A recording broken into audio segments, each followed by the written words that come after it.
¿Qué tal? ¿Cómo les va? Muy buenas noches y gracias, como siempre, por acompañarnos en la señal del Heraldo Televisión. Hoy vamos a hablar de los derechos de las personas trans. Aunque las leyes y la Constitución en nuestro país garantizan la no discriminación y el goce de derechos humanos para todas las personas, la realidad es otra. La realidad social es que actualmente la comunidad transgénero, transexual y transvesti continúan una lucha constante por el respeto a sus derechos y sus libertades, entre ellos el derecho a la no discriminación y a la identidad. Al respecto, la titular del Consejo Nacional para Prevenir la Discriminación, Alejandra Haas, ha emitido varios posicionamientos y estas que le vamos a presentar son parte de sus declaraciones. Hoy las personas de la diversidad sexual siguen viviendo con miedo. Miedo a expresar sus sentimientos y sus afectos hasta con sus familias. Miedo a hacer cosas tan cotidianas como ir a la escuela, ir al trabajo, incluso miedo a salir a la calle. Y tienen miedo porque son rechazadas en sus hogares, son despedidas de sus trabajos, son agredidas en las escuelas y acosadas en las calles. Peor aún, son víctimas de crímenes motivados por el odio, solo por ser quienes son. Y no es justo que las personas vivan con miedo solo por ser quienes son. Además, tenemos que agregar que en los últimos años se han logrado también algunos avances en el reconocimiento de derechos de la comunidad trans. La Suprema Corte de Justicia se ha pronunciado a favor del reconocimiento a la igualdad jurídica, la protección de los derechos a la autodiscriminación, la intimidad y la identidad personal y sexual. Además, en el año 2018, el INE aprobó un protocolo para garantizar los derechos político-electorales de las personas trans, así como su derecho al voto. Aquí vamos a recordar también el mensaje del presidente Lorenzo Córdoba al respecto de este tema. El Instituto Nacional Electoral se ha comprometido elección tras elección a que las personas trans, pero cualquier persona que esté en una condición de vulnerabilidad en términos de discriminación, goce los derechos constitucionales de los que son acreedoras, así como cualquier otra persona en el país. En el INE estamos conscientes de las constantes agresiones que sufren las personas trans a consecuencia del ejercicio de su derecho humano a adoptar el género y la apariencia que decidan, y estamos convencidos de que este derecho no debe ser un pretexto para discriminarles ni social ni políticamente. Pero pese a estos avances, aún quedan rezagos en el tema, como el garantizar el derecho a la salud, también al trabajo, y actualmente solo 6 estados de la República Mexicana reconocen los derechos de identidad y permiten la modificación del nombre y de sexo en las actas de nacimiento. Este año, el gobierno federal decretó el 17 de mayo como el Día Nacional de la Lucha contra la Homofobia, la Lesfobia y la Transfobia, así como la Bifobia. Pero la pregunta es, ¿será esto suficiente para tratar de prevenir estos acosos? Durante este mismo evento, además, el politólogo e internacionalista Genaro Lozano recordó que en México los crímenes de odio por homofobia y transfobia siguen presentes. Aquí vamos a recordar también parte de este momento y de estas palabras.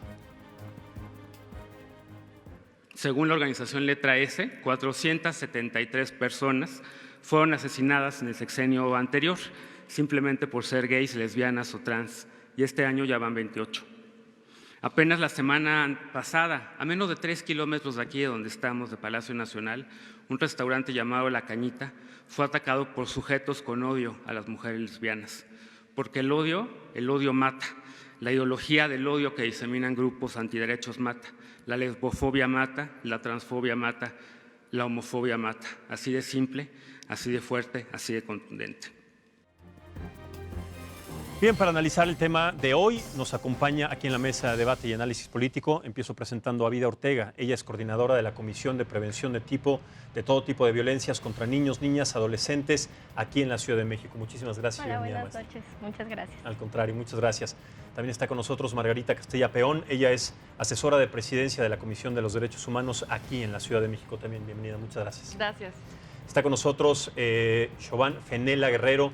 Ella es doctora en Filosofía de la Ciencia y transfeminista también. Muchísimas gracias y bienvenida. Y finalmente saludo a Natalia Lane, Natalia Lane, coordinadora de proyectos del Centro de Apoyo a las Identidades Trans. AC, bienvenida. ¿Es Lane o es Lane? Lane. Lane, muchas perfecto. gracias. Muchísimas gracias. Al contrario, bienvenida. A ver, este es un tema que ha generado siempre mucha controversia y sobre todo pues mucha polémica en nuestro país, cosa que no debería de ser. Empiezo poniendo esta pregunta sobre la mesa, pero también para conocer el punto de vista, ¿qué se ha hecho a partir Sí, de las leyes, que es lo más importante, que es lo que nos tenemos que regir como, no solamente como especie dominante, sino también como partes de una sociedad para cambiar estos comportamientos que siguen lacerando a la sociedad de nuestro país. Empiezo contigo. Bueno, creo que lo importante, antes que nada, es un placer estar con todos ustedes. Lo importante es reconocer que los derechos de las personas trans no son como un subconjunto separado de los derechos, ¿saben? Y, o sea, somos todas personas, tenemos derechos universales que todos deberíamos poder acceder. Y sí ha habido, gracias a una lucha, un activismo de la población trans a nivel nacional e internacional, por supuesto. Desde ya hace muchos años se puede registrar, desde el siglo XIX, pero sobre todo desde los 70s, un gran trabajo, ¿no? para poder hacer un cambio social, político y cultural, pero faltan muchas cosas. Creo que en este gobierno, afortunadamente, hay una gran voluntad política para llevar a cabo nuevos proyectos en beneficio de todas y de todos, pero hace falta todavía como poder aterrizar y operacionalizar muchas de las cosas que normativa y jurídicamente ya están, ¿no? Tanto nacional, local como internacionalmente. Entonces sí es un trabajo un poco también de base, de trabajo con la gente, con la comunidad, con la población. Correcto. A ver, Margarita Vida está planteando un punto de vista que dice que el gobierno actual de nuestro país, de la Ciudad de México, sí ha hecho cambios radicales a partir de generar leyes de inclusión para todas las personas, estas personas que han sido discriminadas. Pero recientemente la jefa de gobierno capitalino, Claudio Sheinbaum, ha planteado la construcción de una clínica especializada para personas trans. Pues en realidad... ¿No es eso una especie, perdón, de discriminación o plantearlo de esa manera? Explíquenme. Bueno, yo primero tengo que aclarar que hablo como una mujer cisgénero, ¿no? Entonces eso es importante decirlo desde donde voy a dar mi opinión, ¿no? Claro. Pienso que coincido en que hay un andamiaje jurídico fortalecido en términos de interpretación que no tiene que haber derechos aparte y tal, sino que es preciso tener una perspectiva amplia, inclusiva de los derechos y trabajar en aplicación, porque por andamiaje jurídico no paramos, aunque sí hay disposiciones discriminatorias. Es decir, el derecho es el lenguaje tradicional del Estado y ese Estado ha reconocido a base de lucha de las organizaciones, se ha ido ampliando, modificando y pues ha sido el caso de la lucha de las mujeres, de la lucha de la comunidad LGBT y tal, ¿no? Pero sí hay disposiciones discriminatorias, ¿no? en las leyes. Y pensemos, por ejemplo, en términos, ahora que lo planteas, en derecho a la salud, pues tan solo, por ejemplo, pensemos en cómo se accede a una vida, cómo hay cuestiones de discriminación, de violencia, de acceso a la salud, de falta de acceso a la salud, porque las disposiciones a lo mejor son hacia las mujeres, y entonces los hombres trans, cómo acceden a un servicio ginecológico o a un aborto en esta ciudad y tal, cuando no está especificado. Entonces hay mucho que hacer en términos de acceso a los derechos y de la dimensión de aceptabilidad y adaptabilidad de los derechos humanos, ¿no? Correcto. Y esto que hace falta por hacer es porque no se conoce bien la terminología, es porque no se conoce bien exactamente por dónde partir, a partir del primer punto, qué hacer para generar estas leyes, para generar esta igualdad. ¿Qué es lo que consideras que se tiene que hacer como primer paso? Para llegar a B o C se tiene que empezar siempre por el primer punto, ¿no? Pues creo que hay que informarse primero, creo que hay que asumir las resistencias que tiende a haber en el propio aparato normativo, pero que este aparato normativo no se gesta, se gesta a partir de personas que tienen una concepción, que tenemos una concepción sobre el mundo, sobre las dinámicas y tal, y que estamos en un esquema que es totalmente binarista, totalmente como sesgado, y cambiar esas formas culturales de relacionarnos, de entendernos como individuos y de entender la autonomía y el ejercicio de autonomía de las personas y hasta dónde llega el Estado y hasta dónde se ejerce esa autonomía es importante, pero implica cambios culturales muy, muy relevantes, drásticos y ¿no? contundentes. Ajá. Correcto. Sheinbaum, ¿qué opinas? Bueno, yo te diría que lo primero, desde luego, es darle la palabra a las personas trans para hacer un diagnóstico escuchando la voz de quienes tienen las necesidades, ¿no? Y en ese sentido, reconocer que la comunidad trans es heterogénea, no hay una voz que pueda articular las necesidades de todo el colectivo, y precisamente por eso va a haber incluso posiciones encontradas. Dentro de la misma comunidad. Dentro de la propia comunidad. Tú, por ejemplo, preguntabas hace rato que qué opinión teníamos con respecto a la clínica especializada. Mi opinión... Yo porque o sea, encontré ciertas discrepancias en esta declaración, sobre todo cuando se está planteando una igualdad, ¿no? Y como dice en este momento Margarita, a partir del conocimiento de causa de lo que se necesita hacer culturalmente y además informativamente, creo que plantear una clínica como si fuera una clínica aparte para personas trans es una situación tal vez de desinformación, ¿no? Pero, ojo, hay que ver qué modelo va a tener. O sea, en principio, no tendría que ser excluyente Claro, el que pero haya ustedes una no, atención no generalizada. se ha informado cómo ha sido, cuál es el planteamiento, el proyecto Exacto, de esta pero clínica. justo precisamente por eso es que hay una serie de voces heterogéneas que están diciendo si se realiza de cierta manera está bien, si se realiza de otra manera está mal. A ver, sería una práctica de discriminación si en efecto no tuvieras derecho a que te atiendan en ninguna otra parte del sector salud. Correcto. Eso sí sería una práctica de discriminación, contra eso habría que luchar, incluso porque hoy a nivel federal hay un protocolo que garantiza la atención a personas LGBTI. Pero a ver, permítame que te interrumpa. ¿Por qué entonces hacer una clínica así si podrían tener acceso a cualquier clínica de cualquier parte de la ciudad? ¿Por qué hacer una clínica aparte? Eso, nada más para ya no tomar la palabra, eso depende cómo la plantees. Tú la puedes plantear, por ejemplo, para tener personal especializado y que sea un centro de formación a personal médico. Eso no lo vas a hacer en todo tu sistema de salud. Necesitarías una clínica especializada para formar, por ejemplo, endocrinólogas o endocrinólogos dedicados a población trans, personal de salud psicológica, salud sexual, incluso un departamento de pediatría podría ser planteado. Y en ese sentido, tener un lugar de formación de especialistas no es mala idea. Pero ojo, no para que eso dé lugar a una práctica de exclusión en el resto del sistema de salud. Correcto. Natalia, ¿qué opinas al respecto? Yo creo que es importante hablar sobre un concepto que retomamos mucho en la Defensoría de Derechos Humanos, que tiene que ver con acciones afirmativas o medidas de nivelación. Y en ese sentido creo que crear una clínica especializada para población trans abona mucho en el sentido de que se puede atender de una manera multidisciplinaria las diferentes realidades que viven las poblaciones trans, como bien lo menciona mi compañera Chauvin, hablar sobre mujeres trans, sobre hombres trans, sobre adolescentes, incluso infancias trans, ¿no? En ese sentido creo que nosotras es importante reconocer que estos cambios legislativos, estos derechos que hemos ganado a lo largo de la historia han sido resultado de luchas históricas. Y esas luchas históricas han venido por parte de organizaciones de la sociedad civil, de compañeras trabajadoras sexuales, de compañeras y compañeros trans que se les ha ido la vida y la dignidad en ello, ¿no? Y en ese sentido creo que los cambios legislativos han ayudado, sin embargo, falta mucho por hacer. Nosotras hemos detectado que existen 3 elementos importantes para hablar de una vida digna y vivible para la población trans. Uno que tiene que ver con acceso a seguridad, otro que tiene que ver con salud, que justamente está relacionado con la construcción de la clínica trans, y el otro con el acceso a la justicia, ¿no? Recordemos que de acuerdo con la Corte Interamericana de Derechos Humanos, México es el segundo país a nivel internacional que registra mayor cantidad de asesinatos contra personas trans. Y en ese sentido, 2016, 2017 y 2018 han sido los años que, de acuerdo al Centro de Apoyo a las Identidades Trans, hemos registrado mayor casos de crímenes y asesinatos contra mujeres trans específicamente. Totalmente. Qué bueno que tocas ese tema porque así como está tipificado el delito de feminicidio, también entonces estaría buscando políticamente el delito también contra las personas trans de esta manera.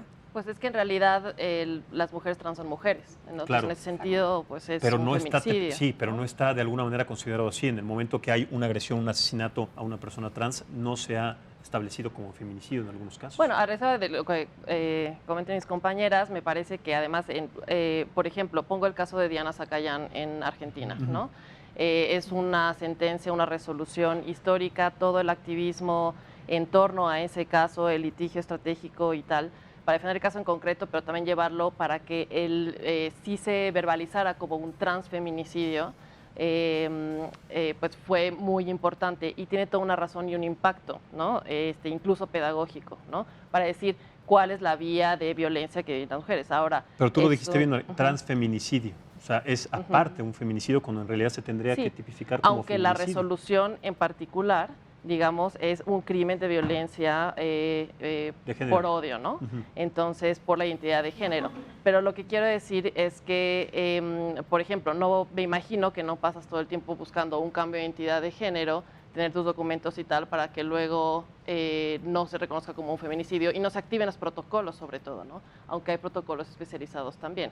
Entonces, sí, es un poco como con la clínica, ¿no? O sea, ahí está el debate de si tiene que ser un tipo penal especializado por el modo en el que se comete y tal. Las compañías podrán compartirnos más, pero no hay una postura única, ¿no? Igual que con la clínica, a lo mejor en este momento, en términos de posicionamiento, en términos de dar una especialización para tener derecho a la salud, entendido como el nivel más amplio de bienestar, no como ausencia de enfermedad, y entonces una atención integral y tal, es una postura importante. A lo mejor en otro momento se puede transitar a que sea transversal el servicio como es para todas las personas, ¿no? Claro. Pero hay un nivel de especialidad muy bajo en el personal médico, en el personal de salud en general, ¿no? Totalmente, y es un caso que llamó la atención en Argentina, o sea, a final de cuentas somos latinoamericanos, pero ¿por qué sí sucede en Argentina, no sucede en Chile, en Perú, aquí en México? De alguna manera hablamos el mismo idioma y deberíamos de pensar que los derechos son iguales para cualquier persona independientemente de la nacionalidad. ¿Qué es lo que nos falta, maestra Vida, para que estas situaciones se empiecen a establecer no solamente como una cosa seria, sino como algo normal? Porque es normal, es que ni siquiera siento raro hablando y utilizando estos conceptos de normal porque no tendría que tener una tipificación, como algo que no estuviera dentro de nuestra organización como personas, ¿no? Como miembros de las sociedades en distintos tipos. Sí, creo que justo es, como decían mis compañeras, sí es un trabajo que se tiene que hacer mucho también en población. Es un gran paso lo del proyecto de la clínica, justo si se toma esta mirada de que sea un espacio de formación y profesionalización, como lo decían. En el país hay muy pocos especialistas que atiendan cuestiones muy básicas de salud, en cualquier nivel y demás, pero sí es necesario que haya endocrinólogos especializados para mujeres trans, para hombres trans, que haya un espacio en el que médicos que estén interesados en poder profesionalizarse lo encuentren, ¿no? Porque son temas muy específicos y con un grado de profesionalización. ¿Cómo se profesionaliza un médico si no existe de alguna manera la carrera que pueda determinar una especialización en ese tema? Hay médicos ya... Aunque exista la voluntad. Hay médicos ya aquí en el país que han trabajado muchos en la clínica Condesa, que trabajan muy de cerca. La clínica Condesa, como sabemos, también es un espacio donde pueden asistir, hay usuarios de la población trans donde van a procesos de hormonización, por ejemplo, que hasta yo, a reserva de lo que me puedan decir, creo que son médicos muy profesionales que tienen estas herramientas para hacerlo, pero no es suficiente. A reserva de que lo puedan decir quiénes, personas que hayan tenido esta experiencia. Yo, justo como decía, yo soy persona cisgénero, nunca he asistido a la clínica Condesa a buscar... no soy usuaria, ayuda no, a estar en sistema de salud, acceso a la salud básico. Entonces yo no podría darte mi experiencia porque no existe, no está. Creo que es algo que se le tiene que preguntar directamente a las personas trans, a mujeres y a hombres que asisten a la clínica, ¿no? Pero sí es una gran idea y creo que es importante reconocerlo. La clínica Condesa ha sido un parteaguas en modelos de salud en América Latina y extender este nuevo proyecto a la nueva clínica, donde puede ser un espacio donde los médicos se profesionalicen y empiece a ser este andamiaje para transversalizar el sistema de salud, es una gran oportunidad. Okay. Pienso que en términos también de la currícula académica del personal de salud, ¿no? Es muy pobre la especialización que hay en esto. O sea, yo platicando con una médica endocrinóloga pediatra, ¿no? Estudias medicina general, estudias pediatría, estudias endocrinología, y en nada de ese curso de estudios, en esa carrera, vio como el tema trans. Es decir, su interés, su profesión le llevó aquí en México a irse especializando en eso. Pero en toda la currícula académica, en realidad, el tema de niñas, niños, adolescentes trans, jamás, ¿no? Entonces, es una cuestión también de trabajar desde ahí, pero mis compañeras ahora no. Claro. A ver, lo que yo diría es que la ciencia médica no se inventó ayer. Ya hay sociedades internacionales con manuales de acompañamiento y con una serie de protocolos que son criticables, pero ya existen.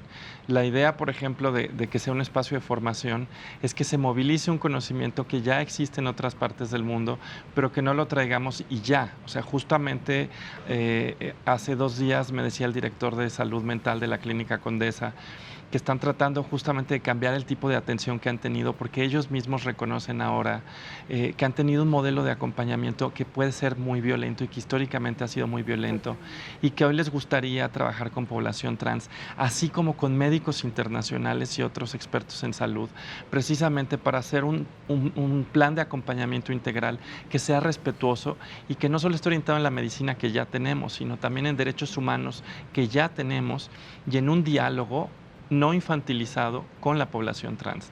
Esto es un desafío, o sea, es una intención, es una declaración de intenciones, pero en ese sentido una clínica especializada sí puede dar el espacio requerido para llevar a cabo toda esta combinación de tareas. De alguna manera, y en la actualidad, creo que nuestra sociedad está siempre planteándose desafíos en diferentes temas, ¿no? Seguridad, economía, etcétera, pero cuando hablamos de temas de desafío social como estos, ¿consideran que estamos preparados? Sobre todo porque cuando se toca el tema de organizaciones sociales que sí han cambiado su forma de ser, de pensar, de actuar, la misma sociedad es la que sigue lacerando de alguna manera la conducta frente a la comunidad trans. ¿Cómo entonces cambiar? Sí, hay parámetros en donde ha cambiado la sociedad, pero también un porcentaje altísimo sigue todavía excluyéndolas y generando esta violencia.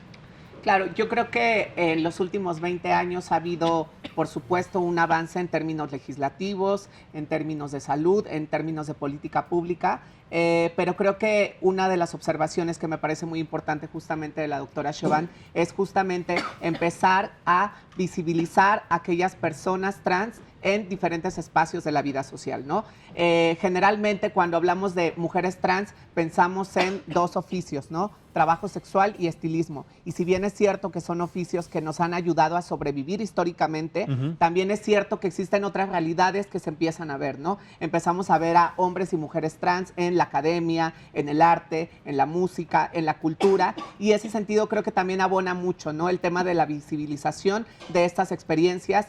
Y me gustaría también volver al tema de la Clínica Condesa y sobre todo en términos de la clínica trans, porque es muy importante retomar justamente todo lo que hablaban sobre la transversalización de la salud, de mirar a las personas trans no como objetos de estudio, ni como ratas de laboratorio, sino más bien como sujetas y sujetos de derechos, ¿no?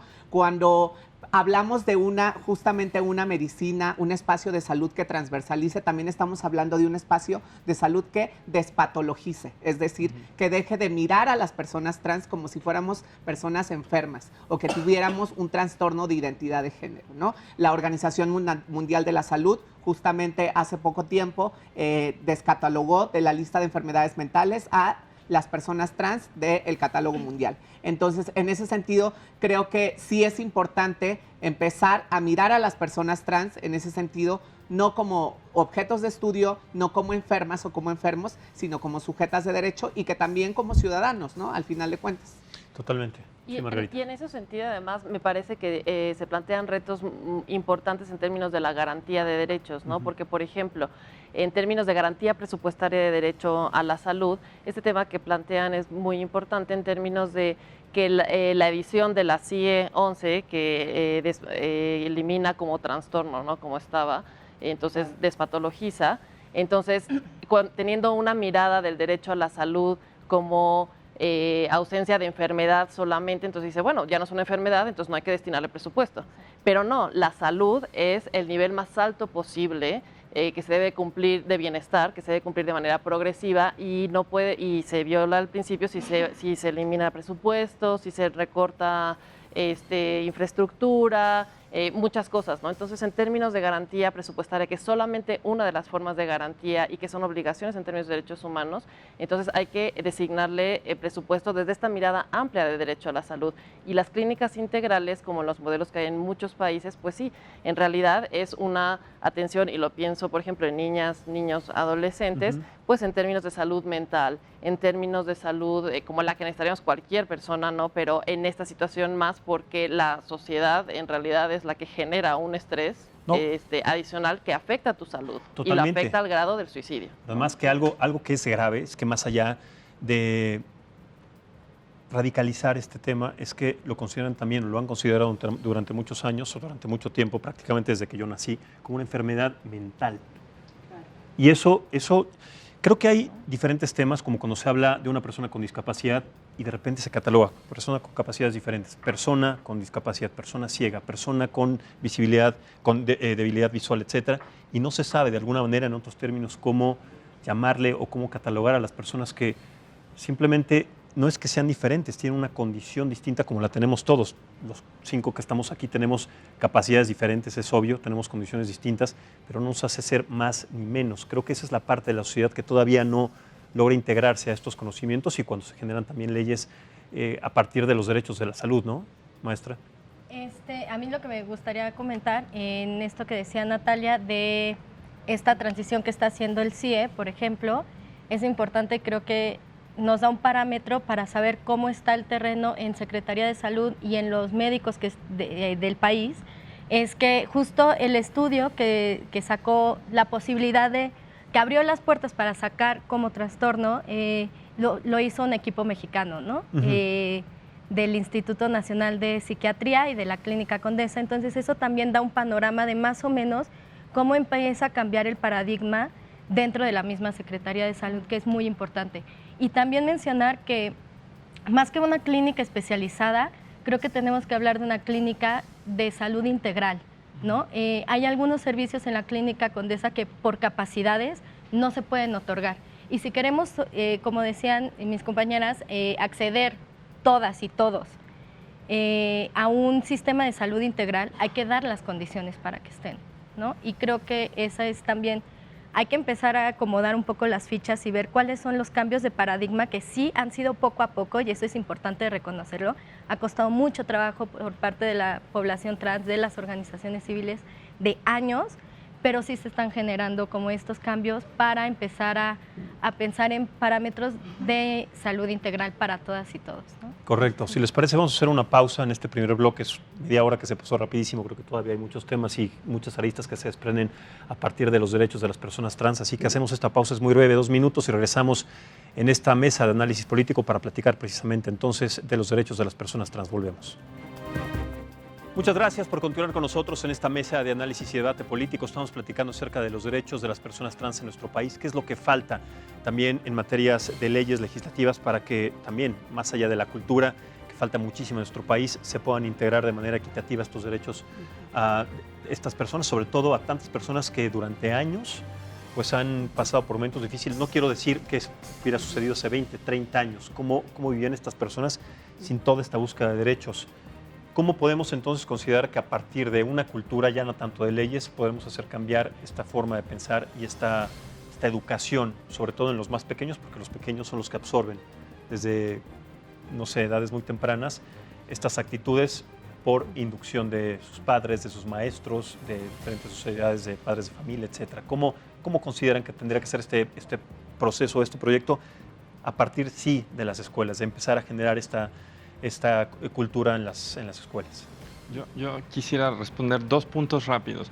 Uno, que yo no creo que hay que subestimar el papel transformador de la ley en la cultura. Uh-huh. Si vemos lo que está haciendo, por ejemplo, Uruguay con la ley integral trans, yo creo que es un ejemplo clarísimo, donde crean una ley que tiene incluso cuotas para acceder al trabajo en empresas, en el Estado, en empresas, por ejemplo, que colaboren con el Estado, pero también en cuestiones educativas. Es decir, es una ley que no solo está orientada a reconocer el nombre o dar un acompañamiento en términos de una salud integral, sino también transformar ambientes escolares y laborales. Uh-huh. Yo creo que es una cosa que en México tendríamos que estar buscando ahora, una ley en ese sentido, porque eso te permite incluso cambiar la estructura demográfica de los centros de trabajo y de las escuelas. Eso es un primer paso. Ahora, ese paso no lo puedes dar en solitario. Lo tienes que dar junto con una cultura proactiva de las diversidades sexogenéricas y de la población trans en los espacios escolares. Es decir, que no reacciones hasta que haya una persona trans, que es lo que pasa ahora. Llegan los maestros, las maestras y dicen, tengo un estudiante trans, no sé qué hacer. Es una Pero reacción no saben muy qué hacer tardía. tampoco con una persona que tiene una capacidad distinta, por ejemplo, que viene en silla de ruedas, que tiene, no sé, síndrome de Down. No saben, en el sistema de educación de nuestro país, no saben los maestros cómo actuar ante situaciones que les rompen, digamos, el esquema a lo que están acostumbrados, ¿no? Exacto, pero justo por eso tendrías que crear ambientes escolares de manera proactiva que fueran incluyentes. Pero a partir, o sea, ¿cómo se genera? Eso se puede generar a través de estrategias que impliquen, por ejemplo, la visibilización de figuras en la historia del país, de las disciplinas o de los saberes, de personas de las diversidades. Esa es una estrategia. Otra, por ejemplo, es incluir, que ya lo está haciendo Irlanda, dentro de los programas de estudio, cuestiones que tienen que ver con poblaciones específicas. ¿Cuándo vamos a ver en los libros de texto de este país, por ejemplo, reivindicaciones feministas en la historia de México, reivindicaciones LGBT? Eso tendríamos que ponerlo allí, porque eso transforma la lógica misma de los contenidos de los libros de texto y eso también transforma el ambiente de un salón de clases. Esta es una estrategia muy concreta que ya se está siguiendo en otras partes del mundo. Yo creo, disculpen, yo creo que uno de los factores importantes tiene que ver justamente con la participación de las organizaciones de la sociedad civil, porque al final de cuentas somos nosotras quienes estamos haciendo el trabajo que no está haciendo el Estado, que no están haciendo las instituciones de educación, las instituciones de salud, las instituciones de gobierno, y en ese sentido creo que el tema de la participación política y la participación en los diferentes espacios de la vida social de las personas trans se está dando cada vez con mayor frecuencia. También me pongo a pensar un poco en el trabajo comunitario de base que hacemos diferentes organizaciones también y que también hacen un grupo de voluntariados o un grupo de estudiantes, de jóvenes, de estos diálogos intergeneracionales que muchas veces se dan, que lo que hacen es justamente empezar a trabajar directamente con las poblaciones, ¿no? En este caso, tú mencionabas como algunas poblaciones que son consideradas para la política pública como de atención prioritaria, que podrían ser población LGBT, mujeres, personas con discapacidad, personas adultas mayores, y que es importante empezar también a accionar desde esos espacios y que esas personas se sientan representadas, ¿no? También en términos institucionales. Y el caso que menciona nuestra hermana Chauvin sobre el tema del cupo laboral trans es muy importante, ¿no? Donde justamente Argentina también tiene un caso en el que el 1% de puestos laborales están destinados para personas trans, ¿no? Porque realmente son espacios donde históricamente se nos ha negado el acceso. Entonces, en ese sentido, creo que tiene que ver el trabajo comunitario de base, por supuesto, tienen que ver los espacios educativos, que justamente lo ha mencionado mi compañera, de desheterosexualizar esos espacios, de cisgenerizar esos espacios, es decir, empezar a ver de manera más visible a esas poblaciones que históricamente han sido olvidadas, ¿no? Y no solo la población LGBT, sino las personas negras, las personas con discapacidad, las mujeres y un sinnúmero de poblaciones que hoy en día siguen siendo de atención prioritaria. Es que a ese tema quería llegar, pero rápidamente, porque nosotros hacemos un recuento de la historia de la humanidad y juzgamos mucho lo que sucedió justamente con el Apartheid, con esta segregación de las personas negras. Lo criticamos, lo juzgamos, pensamos también a partir de lo que sucedió en la Segunda Guerra Mundial con los nazis y los judíos, y concebimos eso como impensable, como en esta actualidad moderna no tendrían que repetir esas cosas, pero yo veo que esto es, de alguna manera, algo muy similar. No, el fenómeno se reproduce y pienso que, por ejemplo, en términos de política pública, la Comisión Interamericana de Derechos Humanos ha sido muy clara y recientemente ha enfatizado que hay principios que se tienen que cumplir para garantizar una perspectiva de derechos humanos en las políticas públicas, en el diseño, en todas las etapas de la política pública, ¿no? Y uno de esos, el primero es no discriminación, segundo es se tiene que priorizar a las poblaciones históricamente discriminadas en las políticas públicas. El tercero es, tiene que haber información, acceso a información y producción de información de oficio, ¿no? Sobre las políticas públicas. El que ha salido mucho aquí es la participación. Y aquí retomó un principio de la Convención de Personas con Discapacidad, Derechos de Personas con Discapacidad, que aplica para todos, nada de nosotros y nosotros, ¿no? Entonces, en ese sentido, la participación y, como dicen, la consulta directa, hace rato comentabas, bueno, ¿cómo llamamos, cómo nombramos y tal? Pues a preguntar, ¿no? ¿Cómo quieres que me nombre, ¿no? Y finalmente, nada más otro principio, es los mecanismos de exigibilidad si estos otros anteriores no se cumplen, ¿no? Y la primera línea, pues, es la jurisdiccional, pero pensemos también todas las opciones no jurisdiccionales que hay. Por ejemplo, los organismos de protección de derechos humanos, otros mecanismos de denuncia, estrategias sociales de exigibilidad de los derechos, ¿no? Entonces, no puede haber una política, estamos más acostumbrados a que si se rompe, digamos, la ley, pues bueno, nos podemos amparar, podemos ver este tipo de cosas, ¿no? Pero en términos de política pública tiene que haber los mecanismos de exigibilidad si no se cumple este proceso de participación, ¿no? Claro. Entonces... Y creo que algo muy importante es que, o por lo menos yo estoy muy creída en eso, que para cambiar discursos hay que cambiar prácticas, ¿no? Y sí se da poco a poco y puede ser desde lo que decía Margarita de, oye, ¿cómo te nombro? ¿Cómo prefieres que te nombre?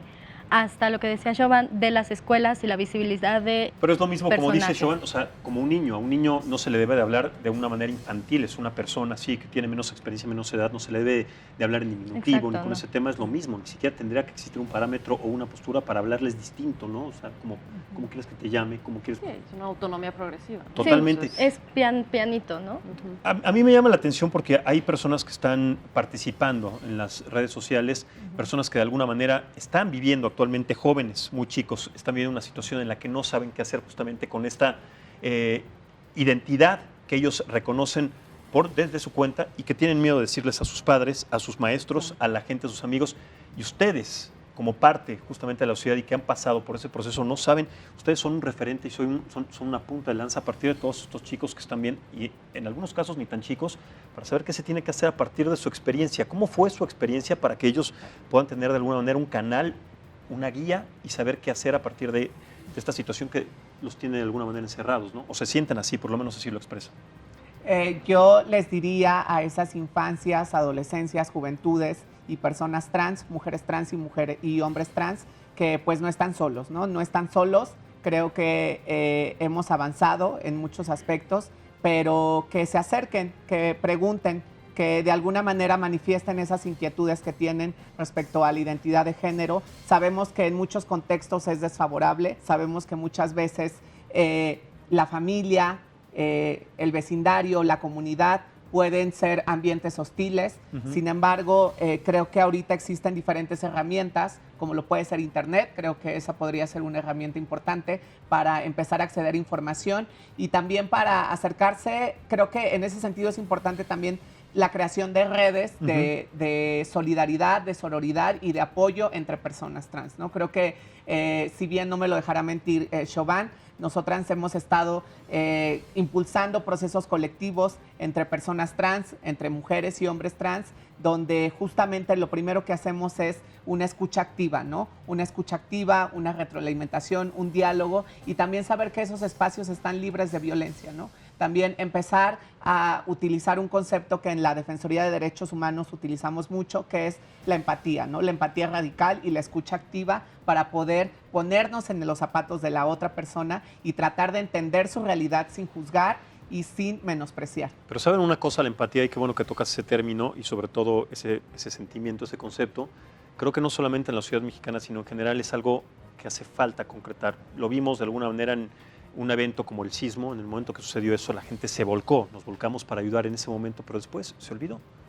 Y después las personas siguen damnificadas, las personas siguen, bueno, pues no tienen su casa y se fueron olvidando esos procesos en donde se olvida justamente esta empatía. Bueno, ahí nada más déjame contarte a modo de anécdota, pero también es importante. Sí, estamos creando ahora, bueno, no la estamos creando, ya existe, me invitaron a colaborar con ellos, la red de familias trans. Este es un grupo de familias, son madres y padres de familia con hijos, hijas, hijas trans de distintas edades, desde 2 años y medio hasta 20. Y este, por ejemplo, es el tipo de espacios que se necesitarían.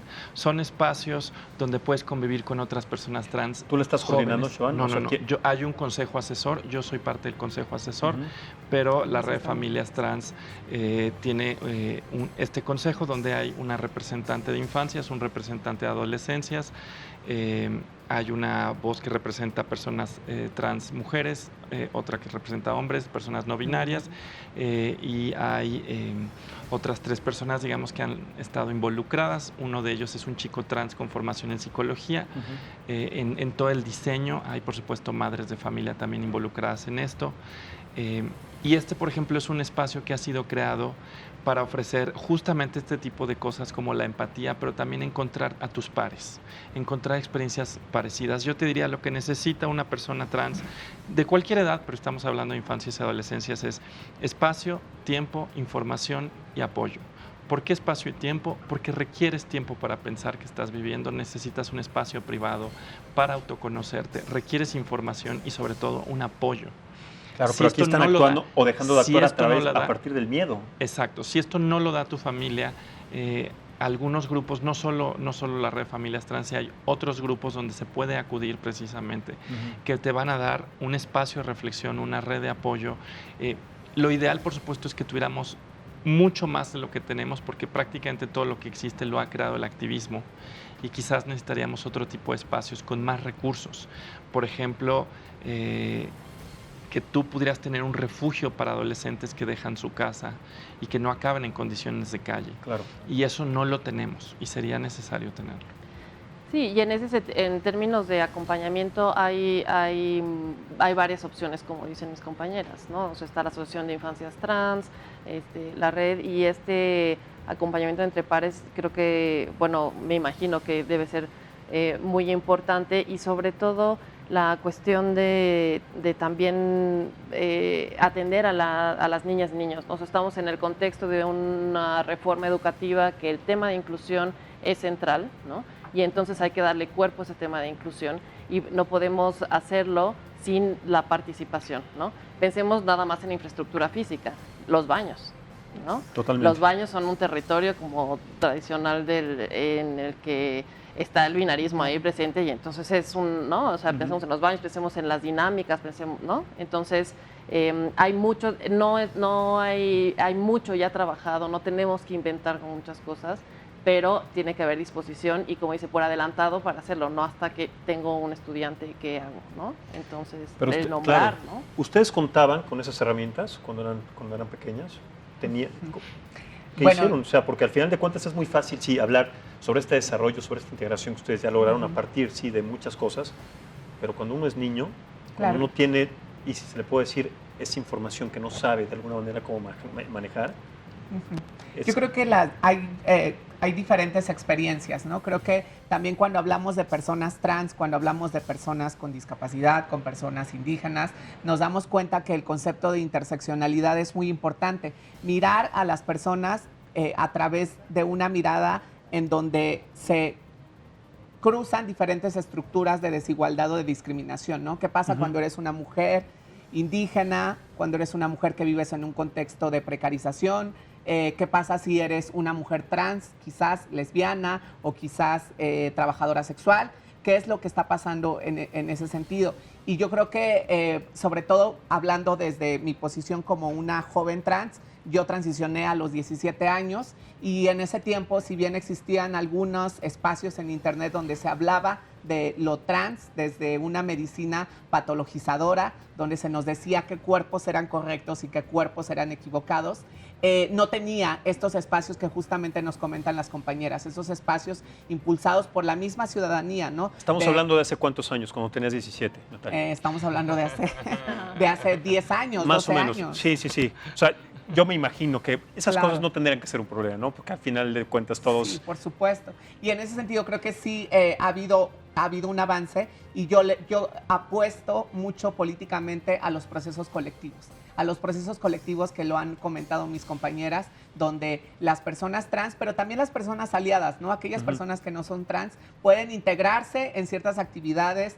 que pueden ser desde un picnic en Chapultepec hasta compartir una ida al cine, a Reforma, es decir, estos espacios son importantes, sobre todo por este contexto de violencia que vivimos, no solamente en México, sino a nivel mundial, donde vemos con políticas como las de Donald Trump, como las de Bolsonaro, políticas fascistas, políticas que lo que hacen es excluir, que lo que hacen es señalar, lo que hacen es dividir. Creo que los procesos colectivos son importantes, ¿no? Y en ese sentido, el hecho de que las poblaciones LGBT, las poblaciones indígenas, las poblaciones con discapacidad empiecen a alzar la voz y estar constantemente posicionando sus necesidades, no solamente en términos de política pública, en términos legislativos, sino también en los procesos colectivos, ¿no? Creo que solo de esa manera vamos a poder sobrevivir a este mundo.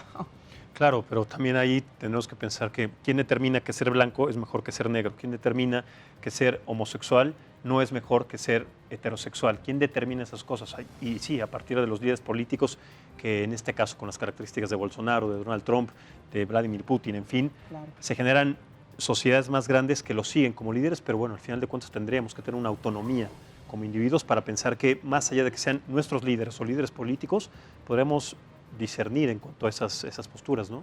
Y pienso que tenemos que internalizar de manera individual y de manera colectiva la cuestión del privilegio, la cuestión de cómo configuramos relaciones de poder en función de qué categorías, ¿no? Yo comenzaba diciendo, bueno, el derecho ha sido el lenguaje del Estado y pues al principio, si uno estudia derecho romano, era hombres blancos con patrimonio, sin discapacidad y tal, y desde ahí fue hecho el derecho. Y se ha ido abriendo a base de lucha, a base de tal, ¿no? O sea, la población afromexicana el día de hoy en México lleva muchos años peleando porque en los libros de texto se reconozca quiénes son los personajes históricos y tal, y ahorita, como decía, como decía Xiomara, el poder de que en la Constitución se nombre, porque lo que no se nombra no existe y no se le asigna presupuesto y no muchas cosas, ¿no? O sea, más allá del presupuesto, ¿no? Y también recupero una cuestión también de la integralidad de los derechos humanos, es decir, en el tema trans creo que me parece a mí que es clarísimo la cantidad de contactos discriminatorios que hay por todas las autoridades por las que uno tiene que pasar. Salud, educación, acceso a la justicia, Sí, todas, derecho a la o sea, identidad, tendríamos todas con un alto potencial discriminador, pero además que una te lleva a la otra, porque entonces te sales de la escuela antes porque te están, por toda la violencia que vives, y si te sales de la escuela antes no tienes ninguna otra opción, y entonces, ¿no? O sea, se vuelve todo un círculo de violación múltiple y acumulada. Entonces, cualquier política para atender esto tiene que ser integral, ¿no? Y en ese sentido, pues sí, como retomar los principios que habíamos tomado antes, y nada sin participación, porque eso es el punto, creo que principal de quien ejerce los derechos. Claro, pero además el amor es un concepto que no discrimina, o sea, es un concepto intangible, pero que existe absolutamente para todos, y nos reconoce a todos y todos lo reconocemos en un momento, independientemente si eres hombre, mujer, niño, las abejas sienten amor. De alguna manera lo que existe y tiene vida en este planeta siente amor, no tendría que ser a partir de algo que una persona cree, que considera o que plantea que es amor porque tiene una esposa, un hijo, no lo pueden sentir los demás, porque también a partir de ese concepto es como se discrimina. Es que cómo pueden sentir amor una persona que tiene... ¿Han escuchado también a partir de diferentes posicionamientos de discriminación terminologías que involucran el amor? Sí. Porque a mí eso es lo que me parece más grave. Yo sí lo he escuchado y es lo que me parece más grave. Cuando determinan que a partir de la falta o la carencia de amor una persona se vuelve así, como si se volviera así, es cuando ponen un concepto que creo que es para todos y que existe para todos, ¿no? Yo creo que hay discursos peligrosos en el terreno de lo simbólico, ¿no? Encontramos justamente estas posiciones como, por ejemplo, el Frente Nacional por la Familia, que habla sobre un concepto es que a eso me inexistente que tiene que ver con ideología de género, ¿no? Donde lo que hacen es justamente tratar de argumentar y sostener la violación sistemática de los derechos humanos de las personas LGBT, ¿no? Y entonces salen con estos lemas donde dicen, con mi familia no te metas, ¿no? O a mis hijos los educo yo, tú no los vas a educar. Entonces, creo que son discursos que en el terreno de lo simbólico, pero en el terreno no se trata de lo educación, práctico, no tendría que hablar de educación, o sea, a mis hijos los educo yo. Y si tu hijo tiene una situación que tú no conoces, eso no tiene que ver con educación o no tendría que ver con educación. Por más que lo eduques, tu hijo se va a sentir de una manera distinta de lo que tú, tus maestros, tus amigos están de alguna manera estableciendo o impartiendo, ¿no? Creo que esos discursos, justamente estos sectores ultraconservadores, son peligrosos y son los que tenemos que atacar, ¿no? Es donde atacar en un sentido de poder generar estos procesos colectivos, estas redes de apoyo, estas redes de autocuidado también, que es importante para que, sobre todo las poblaciones que son de atención prioritaria, no sigan padeciendo violencias sistemáticas por parte del Estado, por parte de otros ciudadanos, por parte de las empresas, por parte de todas las esferas de la vida social. Tendría que ser importante poner atención sobre todo a esta ola ultraconservadora que justamente está impulsándose en diferentes regiones del mundo, ¿no? No solamente en América Latina. Pero estas organizaciones o estas personas que forman parte de estas organizaciones ultraconservadoras, y lo decimos porque es la realidad, forman parte también de los vínculos de poder más grandes en este país y en diferentes latitudes en el mundo. Claro. Es una realidad. Entonces tenemos que luchar también contra una verdadera muralla de conceptos y de... Pues no sé. Y creo que aquí los criterios como, perdón que No, interrumpí, pero los criterios objetivos en términos de acceso a los derechos, ¿no? Es decir, si yo soy un hombre trans que necesito un aborto, ¿no? Y tengo ese derecho y tengo la posibilidad de exigirlo, tiene que ir más allá, tiene que haber una separación entre moral y derecho, ¿no? Entonces, ahora, eso es como debería de ser. Claro. Sabemos que operan de muchas formas los mecanismos de opresión y tal, e históricamente han operado.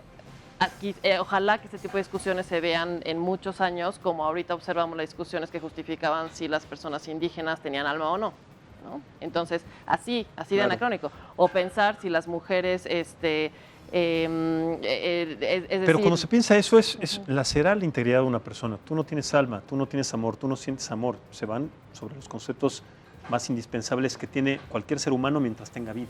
pues porque las relaciones de poder operan justo reduciendo, ¿no? A la otredad, ¿no? Claro. En función de este poder y de privilegio, ¿no? Claro, nuestra vida. Y creo que algo que es muy importante es que sí hay mucha gente que también es aliada, ¿no? Y creo que algo importante que decía Natalia es que nosotros también como aliados tenemos un trabajo enorme que hacer, ¿no? Yo alguna vez le preguntaba a un conocido, un hombre trans, que qué tenía que ser el buen aliado, ¿no? Como en esta idea de qué es lo que nosotros tenemos que hacer. Tan básico como abrir espacios de discusión, espacios de reflexión, espacios en los que nosotros podamos hablar con nuestros pares, con todas las personas que nos rodean y empezar a introducir estos temas, ¿no? No es fácil, no es sencillo, en casa suele ser muy difícil, en las escuelas suelen ser muy difíciles, pero no por eso es imposible abrir los espacios, ¿no? Y además no solo es imposible, o sea, tenemos que hacerlo. Si no vamos generando un diálogo con distintas áreas, por ejemplo, educación, que es importantísimo empezar a hablar en educación sobre inclusión, no, y exacto, no justo ya cuando está la persona, el niño o la niña que dice, hola, soy trans, y entonces el problema que puede haber en el trabajo dentro de la escuela, sino desde antes, es importantísimo. Y solo se va a poder haciendo si nosotros vamos hablando y vamos moviendo esas fichas, ¿no? Y si además no vamos abriendo frentes por todos lados, un proyecto como el de la clínica no va a funcionar de forma integral, ¿no? Claro. Porque ¿dónde está el trabajo en escuela? ¿Dónde está el trabajo en sector en trabajo? ¿Dónde está en turismo? ¿No? En todas las áreas.